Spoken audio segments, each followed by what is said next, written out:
Deep in the waters of the Sea of Cortez, far below the sunlit surface, lurks a creature the locals call the Red Devil.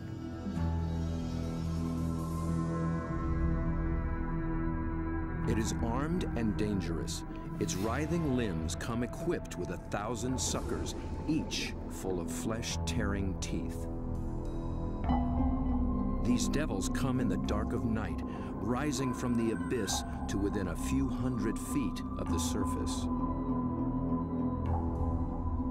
They are large, aggressive, in-your-face squid called the Humboldt. They're one of the most formidable predators in the ocean, and almost nothing is known about them.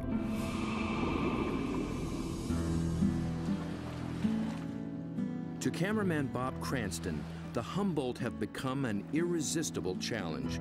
He's one of the few who've descended into their midst, at depths where others fear to follow. But his last encounter was a close call. It was 3 years ago in these very waters. Bob's goal was to film these beasts up close in the open ocean. The usual white filming lights create a circle of light that acts like a wall, keeping the squid at bay. So Bob descended with red lights that diffuse almost immediately.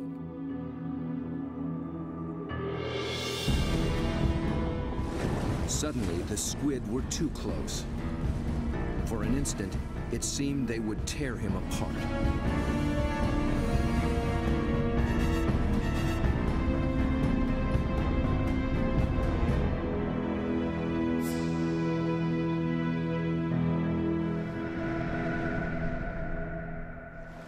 It was an intense encounter that only fueled his fascination for the Humboldt. They came right for me with no fear. That got my adrenaline going. Suddenly, I was really interested in everything about these guys. I wanted to meet more of their kind. Squid and their relatives live in every ocean. Getting to know the family will take Bob on quite a journey.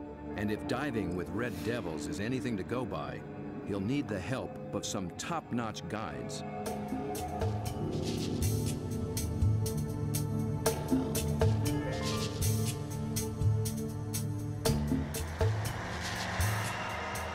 Bob begins his quest far to the north in the dark, cold waters of the Pacific Northwest.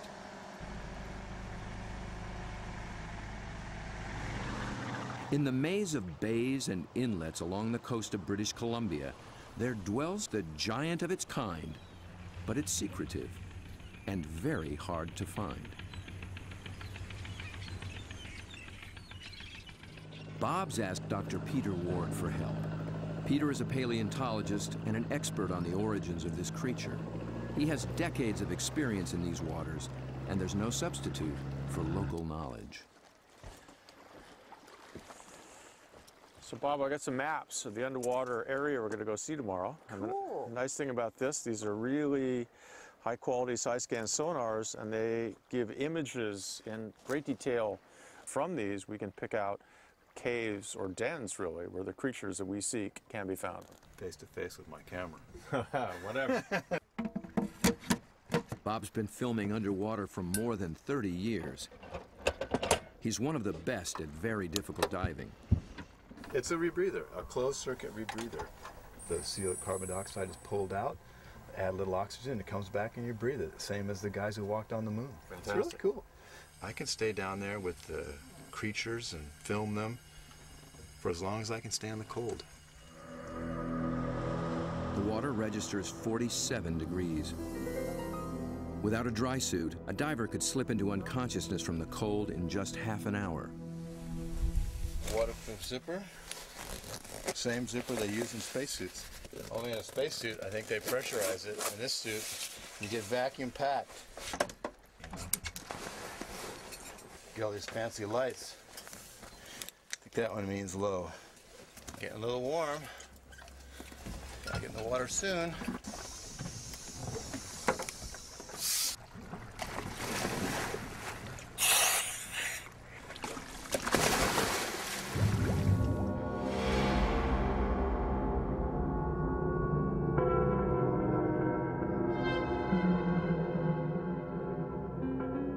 Those gloomy green depths are called the Emerald Sea, and although cold, they are rich in oxygen and nutrients.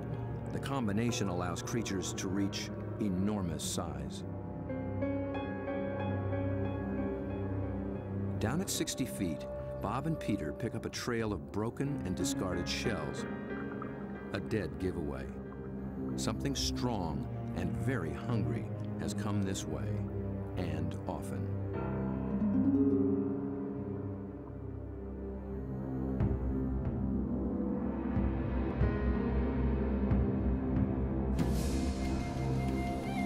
The crab should show more caution. It's up against a devious and determined predator.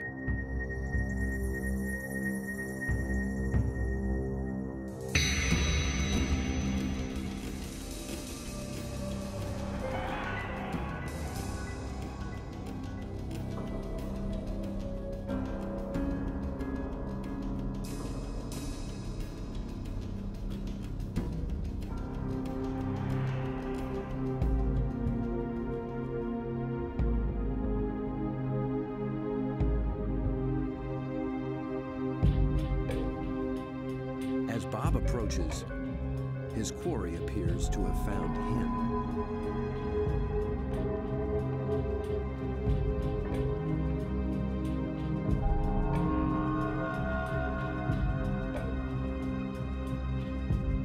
A giant Pacific octopus.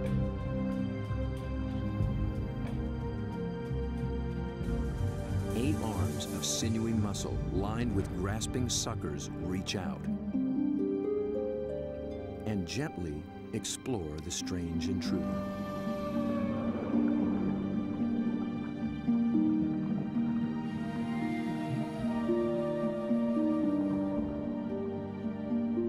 A giant can reach 20 feet from arm tip to arm tip and weigh in at 200 pounds. It's the largest octopus in the great clan called the Cephalopods, the group that unites the octopus and squid. It's an ancient tribe, the first large predators in the sea. To this curious female, we're a brand new species.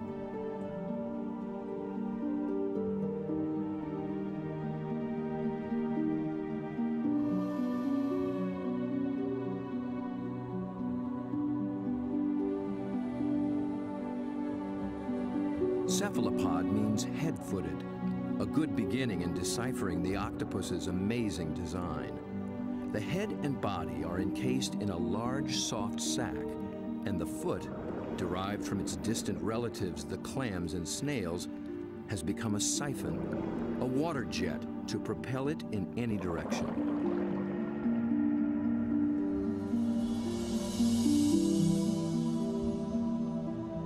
A long time ago, its ancestors were a shell, but the octopus has given that up.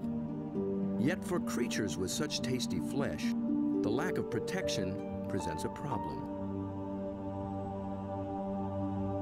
The cephalopod solution? The most extraordinary skin in the animal kingdom. In an instant, it can change color, pattern, and texture. And with no bones to confine its shape, the creature can virtually disappear.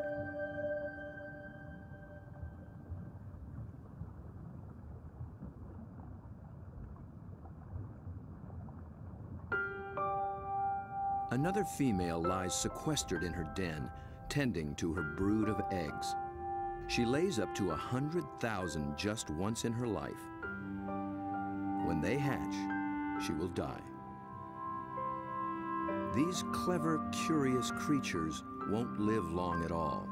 Their entire lifespan is no more than 3 or 4 years.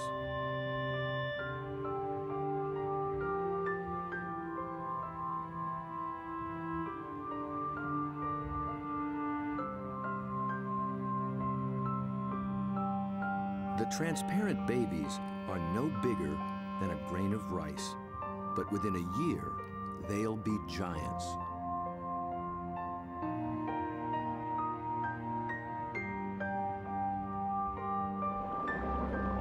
the lives of these complex beings are all too brief, their line reaches back 500 million years, long before sharks began swimming the seas. This would be a great spot right in here. Peter Ward has spent 35 years delving into cephalopod family secrets. He's brought Bob to a special outcropping of rocks. They were once well submerged in a much warmer sea and still hold a record of that long ago time. Fossils are found in these rocks, fossils of relatives of the octopus, actually. They're called ammonites. And how old are they? 80 million years in age. 80 million years. That's true. That is old. Back in those days, cephalopods made beautiful curved shells. If you dig long enough and hard enough, you can find some beautiful stuff. This is an ammonite. It's a fossil that is actually the direct ancestor of octopus. So this is an ancient cephalopod. It's related to the chambered nautilus. So the tentacles sat here and swam about. A shell is a mobile home and a defense against predators, but it's so cumbersome it makes swimming difficult. Of the almost 1,000 kinds of cephalopods alive today, only the nautilus still wears one. It's a living fossil, puffing along the reefs of the Indo-Pacific as though nothing has ever changed.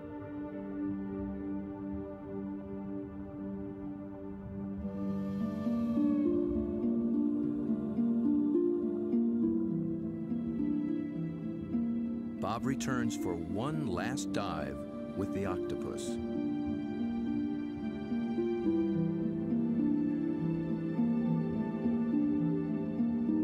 I couldn't resist bringing her a treat. All cephalopods are carnivores, and they love crabs. This creature actually reached out to me.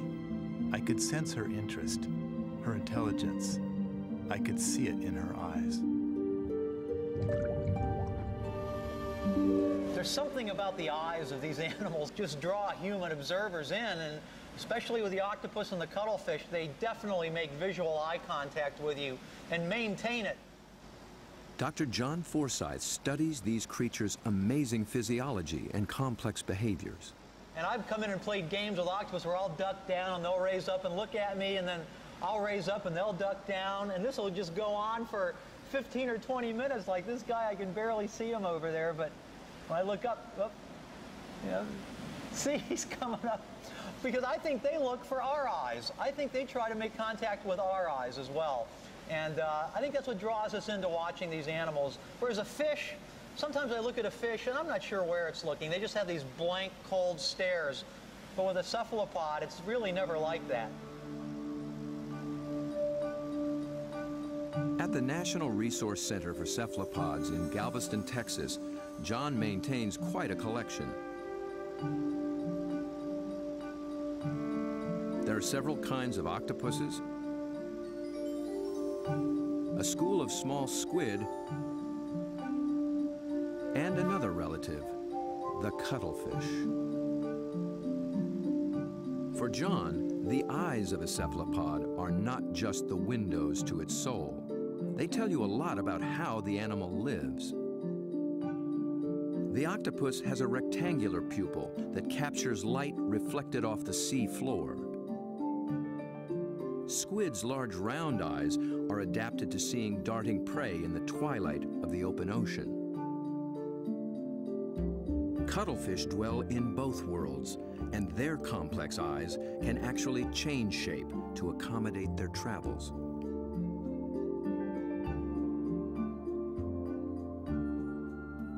But it's not in their eerie eyes that cephalopods reveal their inner feelings.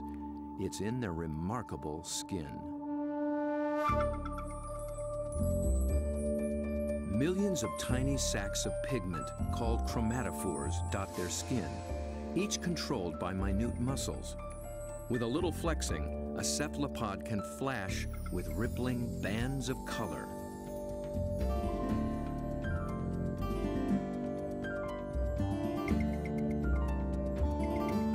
any sort of excitement, danger, desire, aggression, passion, and their skin lights up.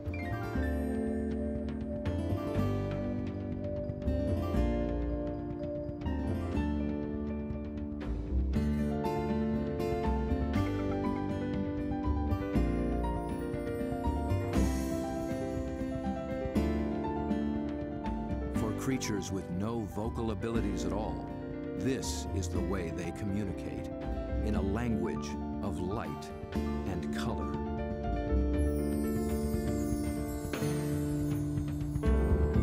And like an octopus, a cuttlefish can transform its texture, matching its surroundings, hiding in plain sight.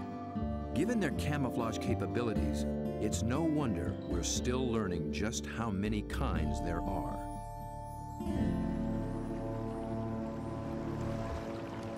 One of the hot spots for new discoveries is the narrow Lembah Strait off North Sulawesi in the island chain of Indonesia. It's a pretty scenic spot. It's not really a joint, isn't it? I mean, it's magical. John and Bob have come here looking for new species of cephalopods. It's a place primed for strange adaptations. In the shallow, warm water, light and temperatures remain constant, but the channels, inlets, bays, and lagoons create many small, separate habitats, and that leads to high diversity. This is John's fourth trip to Lembah Strait, and each time, something surprising turns up. He's brought Bob to a spot called Ritaklari, which in local slang means the muck.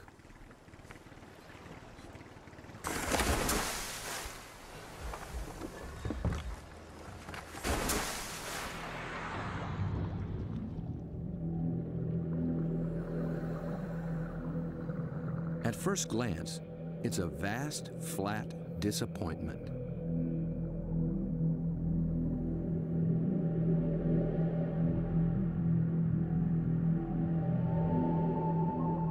But wait here quietly, and a lot of what looks like sand begins looking back.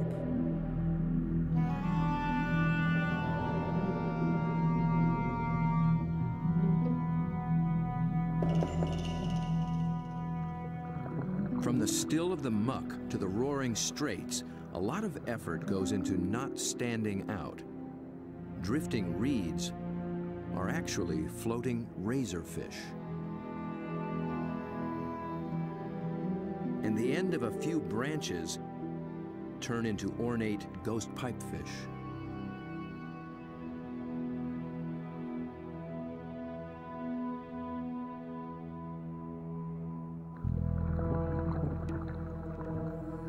Out in the high-speed tides and swirling eddies, fish work hard to keep their footing, digging into the bottom with spine-like fins.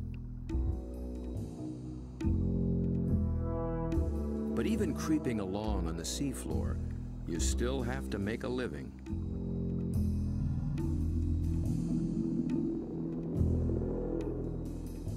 A harmless-looking weed rolling in the current is a hairy frogfish trolling for a meal.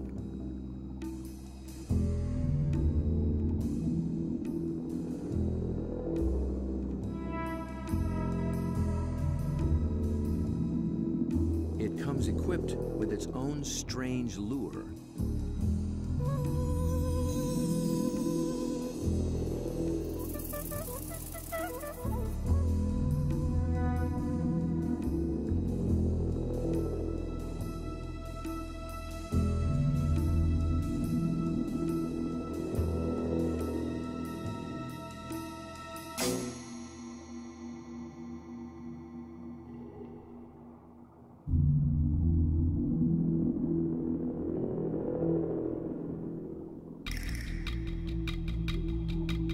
The sand offers the best retreat, but the crab has already been spotted. A marginated octopus is the perfect little predator here. Good camouflage, good eyesight,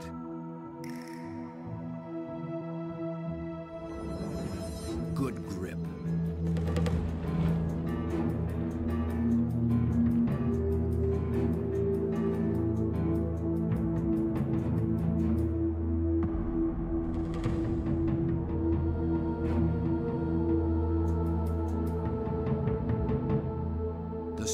full-bodied octopus has one more weapon up its sleeve to subdue the crab's claws: venom. It finds a chink in the crab's armor, injects a neurotoxin, and the struggle is over.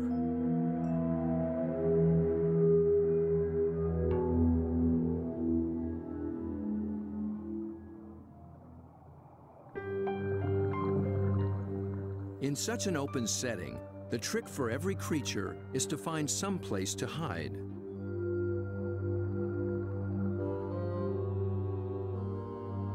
An octopus fits in just about anywhere, and John finds one tucked into a piece of discarded pipe. Perhaps there is something in cephalopod memory that recalls having a shell. Bob and John find this little octopus ambling along with a dark brown bottle tucked under his arms. The bottle turned out to be his home, and he took it with him everywhere. So I thought I'd offer him a new fancy place and see if he's interested in trading spaces.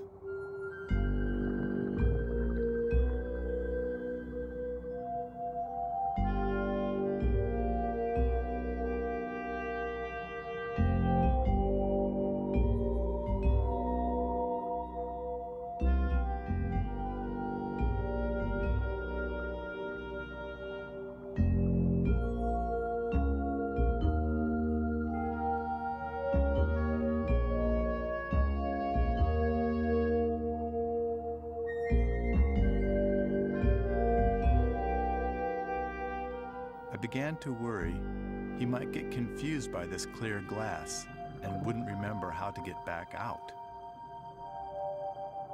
But after a few minutes, he slipped through the opening and went straight back to his old brown bottle. He'd made his choice. I think the clear glass was a little too bright, and besides, there's no place like home, especially when you can take it with you.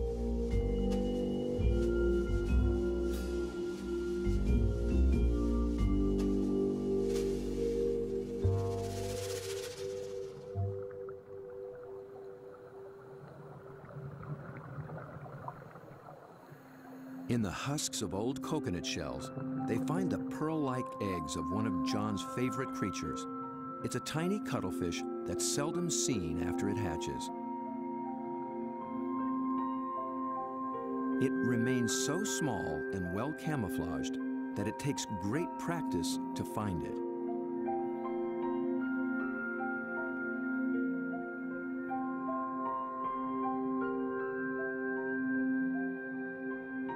Down on the sea floor, it appears to walk across the bright stones, its rippling colors blending in and standing out. It's called the flamboyant.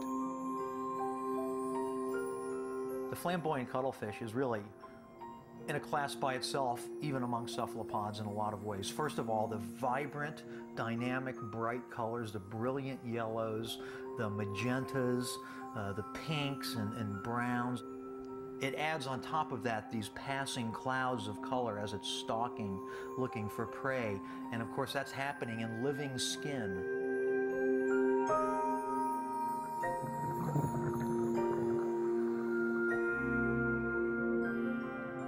A lot of these animals are surprisingly bold. The flamboyant actually seems to like being under the lights. It begins hunting as soon as we start filming.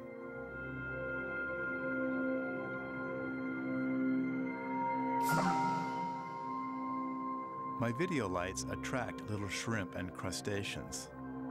Perhaps the cuttlefish can even see better in the lights as well.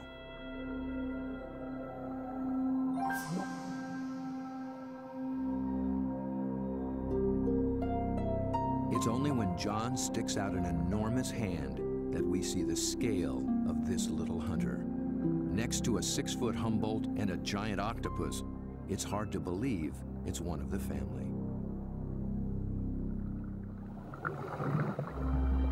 Not far away, a small octopus has been eyeing the scene. John reaches out for a better look. Every time I touch one of these animals, I'm not gripping it or holding it. My intention is never to frighten the animal in any way. However, I am trying to keep it close to where I can get a good look, but At the same time, the animal knows at any moment it can get away if it wants to.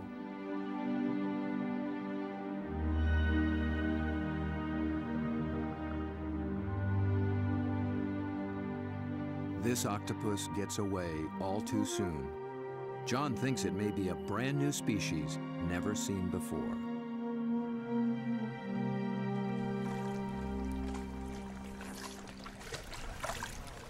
I don't know, Bob. I'm not sure what that is, but it could be a new one. I think it could be a new species. I wasn't expecting to see that. It's not something you've seen before, huh? No, no, I'm not sure what that would be. It's a cool little critter. Oh, wild.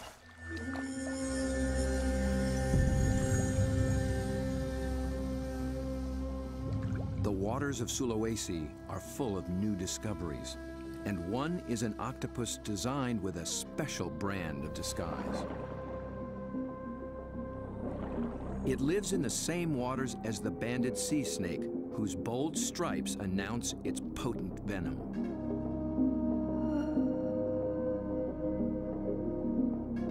These are banded arms that can make the same impression. When disturbed, the octopus flashes and intensifies the stripes, becoming a sea serpent, coiled and deadly.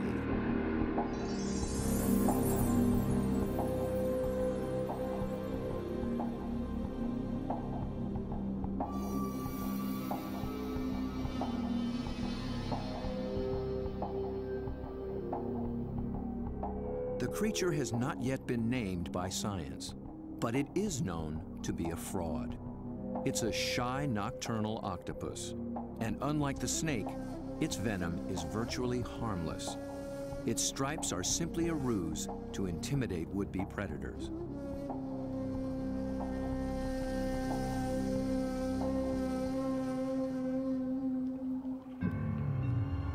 The real killer is a delicate, jewel-toned creature, the blue-ringed octopus.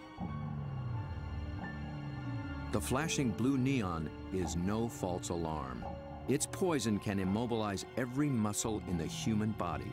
There is no antidote.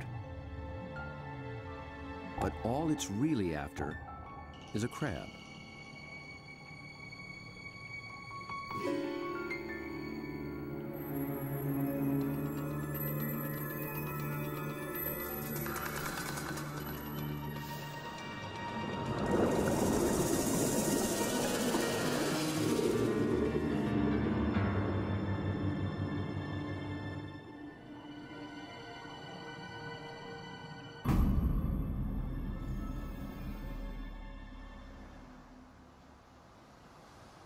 The blue-ringed is notorious along the coast of Australia, but it's one of Dr. Mark Norman's favorites. As curator of marine invertebrates at Museum Victoria, his fieldwork in all 7 seas has revolutionized what we know about cephalopods. It's really hard to estimate how many species of cephalopods, or in particular octopuses, we have worldwide, because we're still in the period of discovery. They thought there was about 100 species of octopus in the world, and we've found 150 new species in the last 10 years through the Indian and Pacific Oceans and Australia and up through Asia. And these groups of animals, it's not hard to find new species. Almost everything we touch is new.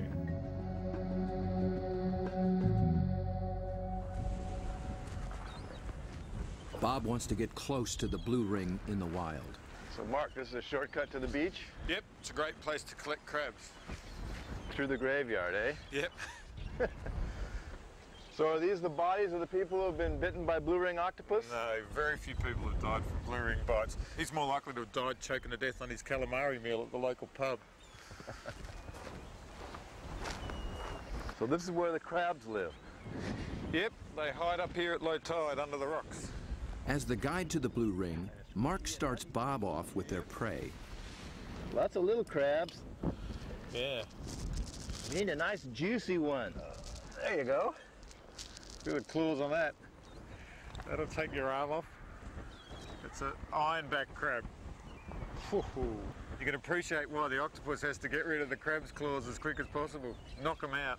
When the octopus bites them, it actually goes for those soft gaps in the junctions, like the elbows where the arm is a bit thinner, or else they bite them right on the eyeball and it the poison goes straight down the eyeball and into the brain, so they end up paralysing the animal instantly and putting these claws out of action.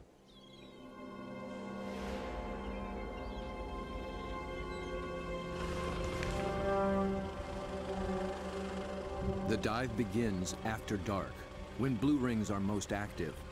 And it's not off some wild, remote beach. The deadly blue ring lives just beneath the town pier.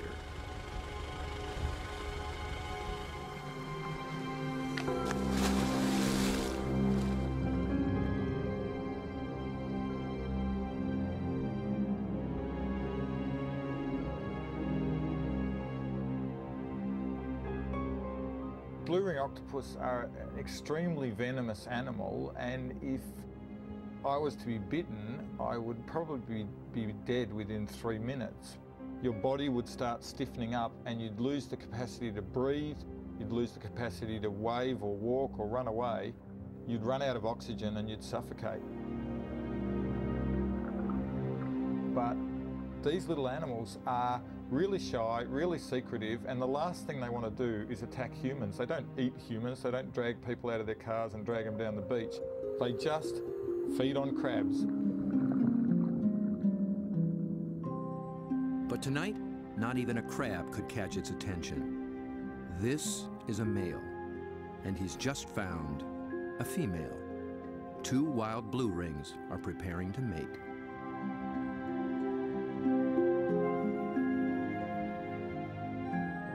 They keep their colors subdued to avoid attracting attention, especially from competing males. No flashing their electric blue. A temporary aquarium helps Bob film what happens next. After a few minutes of courtship, the male gently slips a special arm into the female's gill slit.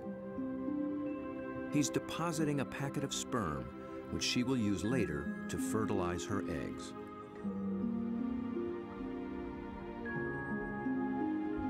It's the end of their relationship, and most likely the end of his brief life.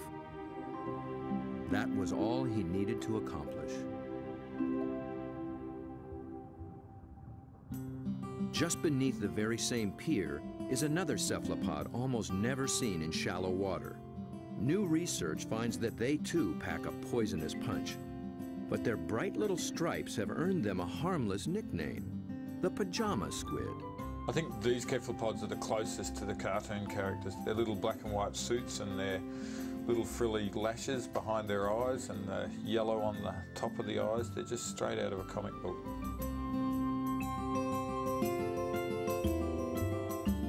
The pajama squid seem to have taken a cue from the blue rings.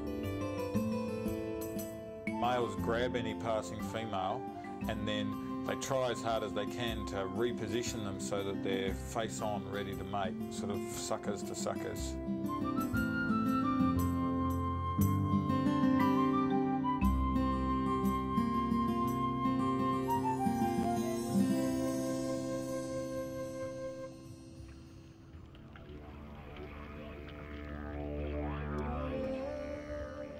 The mating season is also picking up off Australia's southwestern coast.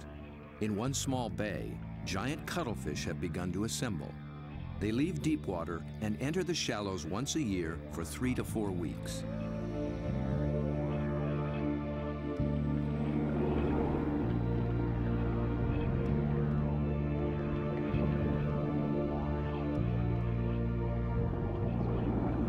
The males are 3 feet and massive, with 8 flowing arms and 1 all-consuming purpose. A much smaller female takes refuge in the rocks.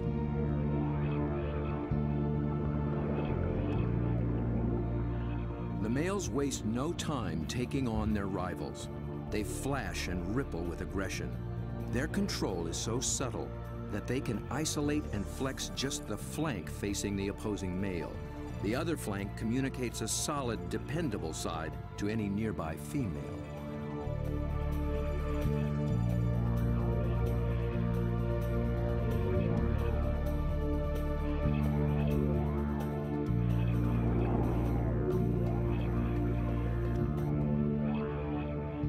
One male has claimed her and takes possession.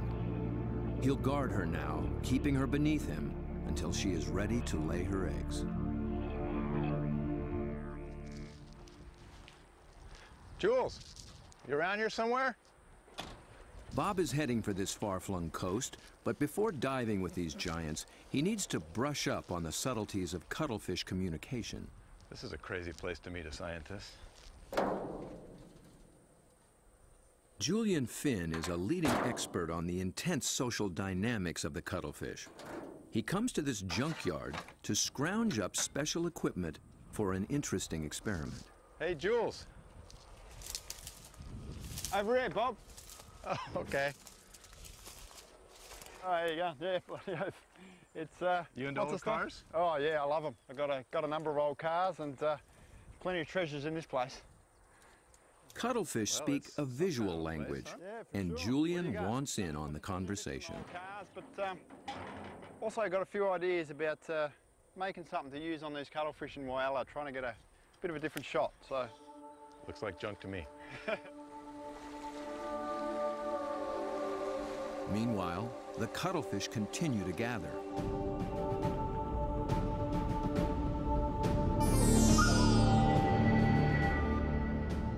Their complex communication escalates into a kaleidoscope of colors. Opponents toss each other in the rolling tide, and things start getting rough.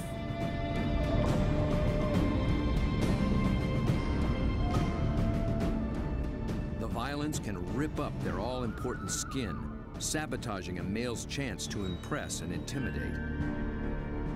And someone's nursing a torn-off tentacle.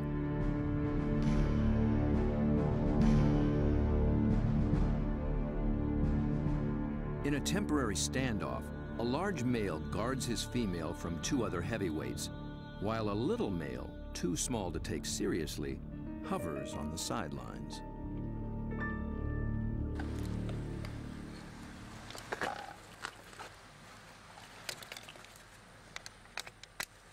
The two males on shore get set to join the fray. well, here you go, Jules. I just wanted you to know that my camera's bigger than yours. Mine's a bit different than yours, too. Well, yours has a hubcap on the front of it. What I'm hoping to do is film the male's reaction to another male. But instead of having another male there, I'm going to have its reflection. It's when males are the same size that trouble starts, and Julian will present one with its very own reflection. He's studying the displays and the intense competition. He intends to provoke a fight.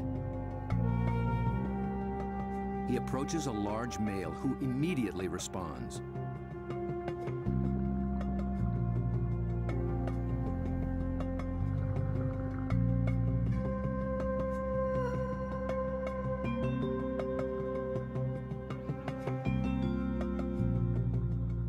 The cuttlefish becomes increasingly absorbed with his own image, but instead of a conflict, the story takes a surprising turn. The small, unimpressive male has sneaked in and begun mating with the unguarded female. He's not signaled, nor flashed, nor dazzled. He simply grabbed the female for his own, making every attempt to look as much like her as possible.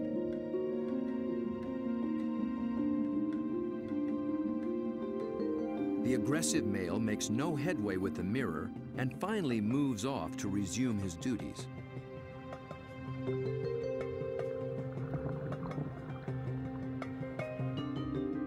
But he's still distracted, still flashing, and doesn't recognize that his female is mating right under his nose. The little male looks so like another female, he doesn't see the threat.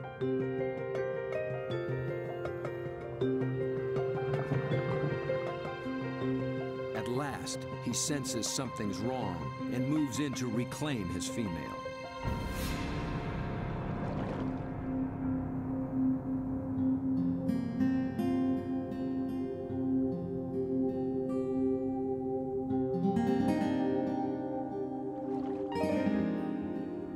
To re-establish their relationship, he presents her with the gift of a crab.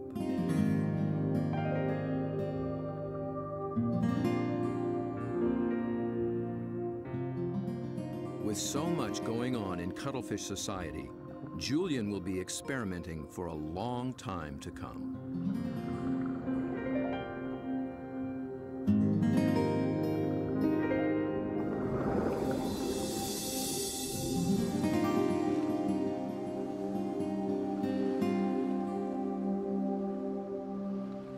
Julian's attempt to interact with the cuttlefish and crack their code has given Bob a daring but dangerous idea.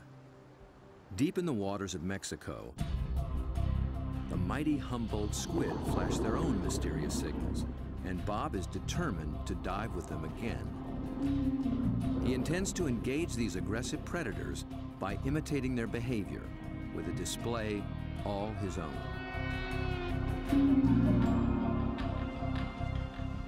Mark Norman and Julian Finn think he's close to crazy. Sure, you've got the blueing octopus that can kill you within a few minutes with the poison, yet there's something scarier about a squid that can rip off your flesh and tear out your throat, so to speak.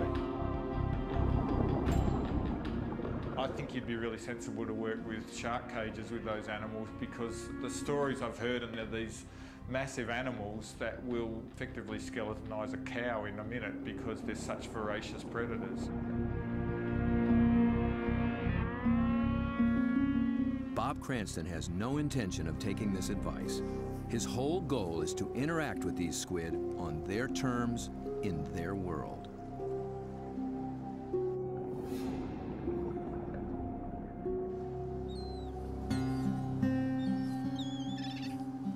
In the small town of Santa Rosalia, on the edge of the Sea of Cortez, being a fisherman takes a certain courage. Lose people, every other year somebody dies. I had a friend that they found floating in the ocean last year. It's lucky they found him because, they're carnivorous. They'll eat you. I mean, they will eat you. The squid will eat you. If you fall into the ocean, they'll get you with their tentacles, you'll drown, and then all the rest of them will just eat you.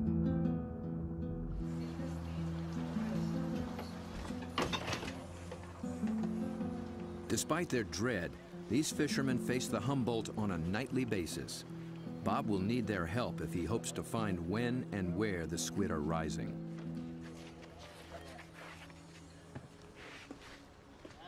Alberto. When the Humboldt flash on and off, Bob intends to flash right back. Yo no sé. This is a flashlight, big flashlight for squid. We're gonna... Estos locos, see?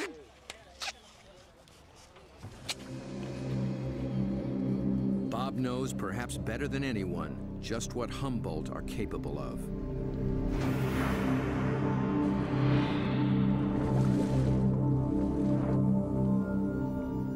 But it's not fear that he feels. It's an intense fascination for such alien creatures in a world so different from our own. For me, there's just something about these animals. Maybe it's because this type of diving in itself is a great challenge. It's hard to work at these depths. I've managed to go down and physically touch these fantastic creatures, but somehow they're the ones that have taken a hold of me.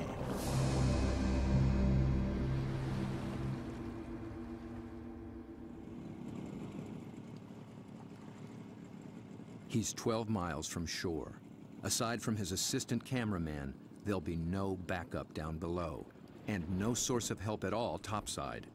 There's not so much as a radio on this little boat. These are small boats, it's a big ocean. There's a language barrier between me and the fishermen who think I'm crazy to dive in the water anyway. If I disappear and drift away from this boat, the fishermen will just think the squid ate me and they won't even bother coming to look for me. Yet Bob has confidence in his own experience and in his plan. I've made up this light tube and filled it with strobe lights. The idea is that the Humboldt squid flash for communications. They flash at each other, they flash at the divers, and so I hope to elicit some kind of a reaction from these animals with this light tube.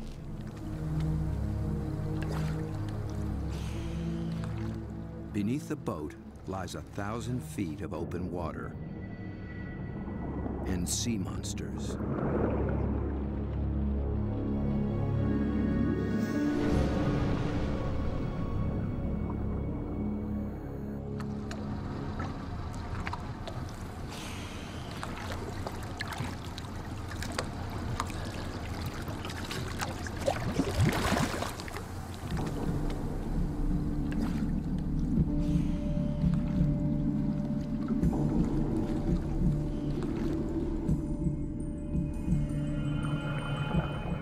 Descends, his homemade lightsaber a beacon in the utter darkness.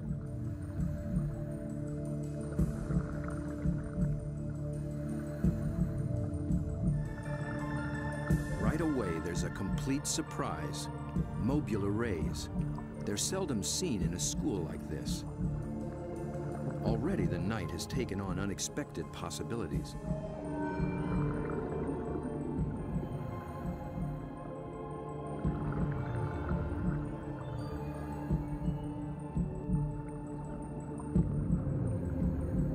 With his depth gauge reading 150 feet, Bob figures he's in squid waters.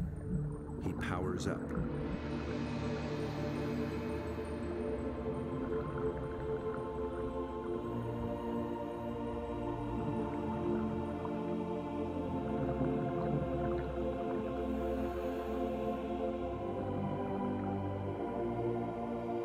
A giant swarm of pink krill mobs the lights.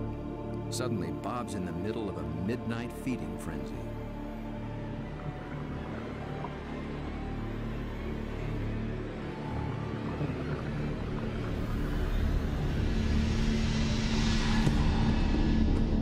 Then, rocketing up from below, Humboldt squid.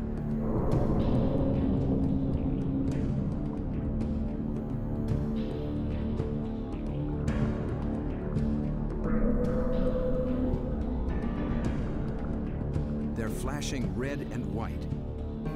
Bob tries to get clear of the krill into better visibility. And he's caught the squid's attention.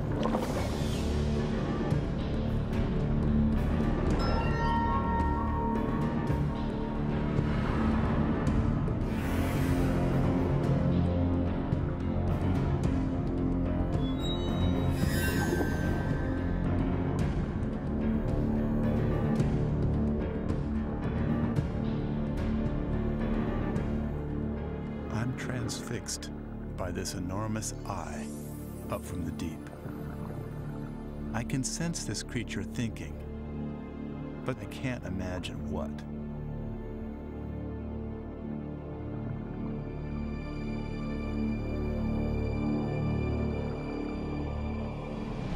A minute later, contact. The squid grabs hold, testing the light the only way it can.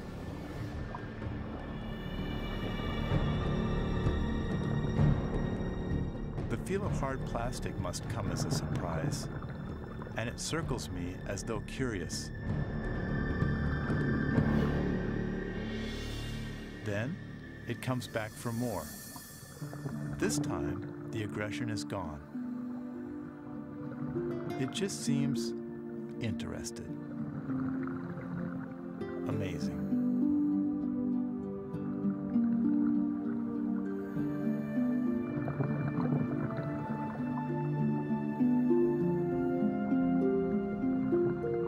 Play for a moment.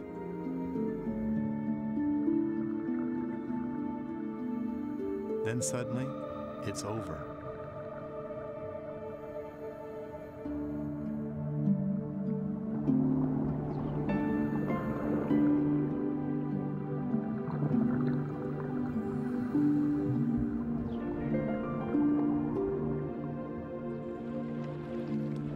The fishermen are relieved just to see me alive. But I climb back in the boat, knowing something remarkable has just happened. I danced with the devil down in the deep, and I'm already thinking about the next dive.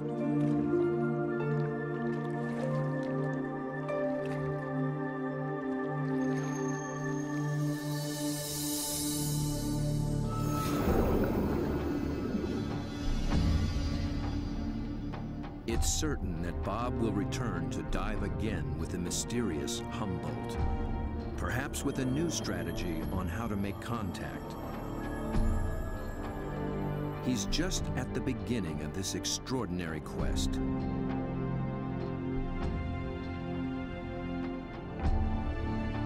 But who will he meet next time in the waters below? Friend or foe?